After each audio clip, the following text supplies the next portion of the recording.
देखिए साथियों, कई बार क्या होता है कि बहुत ज्यादा परेशान होना भी उचित नहीं है। मेरी बातें थोड़ी कड़वी है लेकिन आप बुरा मान जाएंगे। सबसे बड़ी चीज है कि आप एग्जाम के लिए जितना पूछते हैं, अगर इतनी तत्परता दिखा दिए होते ट्विटर कैंपेन में तो कुछ हम लोग सोचते। टॉप 100 में भी तो हम लोग ट्रेंड नहीं कर पाए, टॉप 100 में भी हम लोग नहीं आ पाए। हमारी तो परफॉर्मेंस इतनी खराब थी, समझ गए कि नहीं। तो आंदोलन सब चाहता है लेकिन कमरे से निकलने की इच्छा सब नहीं जाहिर करता है। कितने लोग इकट्ठे होते हैं? 100, 150, 200, स्वाभाविक सी बात है। 150, 200, इससे ज्यादा बच्चे इकट्ठे नहीं होते।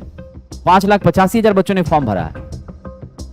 बीपीएससी के लिए इतने लंबे समय से सारी चीजें चल रही हैं, कितना हंगामा मचा हुआ है। तो आप ये समझिए कि कई बार कुछ चीजों की वेट एंड वॉच करके स्टेप लेना है। जो उचित कदम महसूस हो रहा है, हम सभी शिक्षक मिलकर उस पर विचार बना रहे हैं। उतावलापन बहुत ज्यादा ठीक भी नहीं होता है, समझ गए कि नहीं। तो जहां तक जो उचित है, हम लोग उन सभी चीजों को कोशिश कर रहे हैं। विभाग में आप जाइएगा तो क्या होगा ये बताइए। आप विभाग जाते हैं, Bihar state power holding company limited की ऑफिस जाते हैं, आपको किसी से मिलने ही नहीं दिया जा रहा है। आप अपनी बात किसी को कहिएगा तभी तो आपकी समस्या का समाधान होगा ना।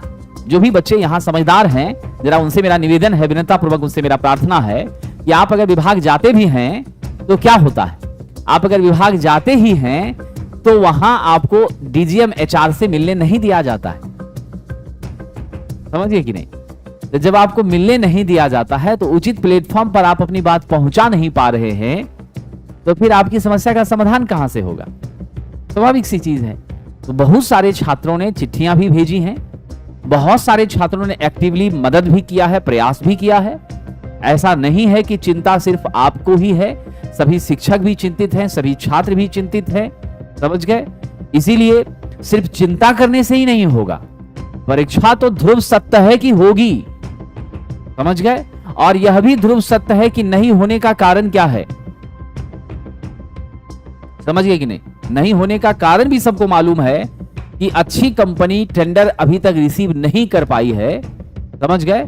अच्छी कंपनी टेंडर नहीं रिसीव कर पाई है, उसको लेकर के परेशानी है, जिस वजह से समय लग रहा है।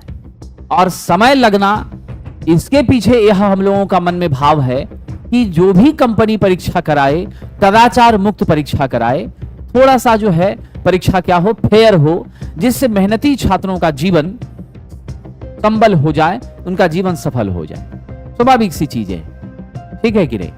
तो मुझे लगता है कि आपको, बाकी हम सभी शिक्षक लोग बहुत ही जल्द फिर से एक बार बिजली मंत्री के यहां हम लोग जा रहे हैं। जो भी संभव हम लोगों के माध्यम से होगा, हमारी जो क्षमता है उस हिसाब से जितना कर सकते हैं जरूर करेंगे और कभी पीछे नहीं हटेंगे। ना पहले हटे थे ना अभी हटेंगे, ठीक है। तो हम लोग जरूर जाएंगे और आपकी समस्या का समाधान अविलंब हो, इसका पूरा प्रयास करेंगे। लेकिन आपको धैर्य रखना होगा, पढ़ाई भी साथ साथ करते रहना होगा।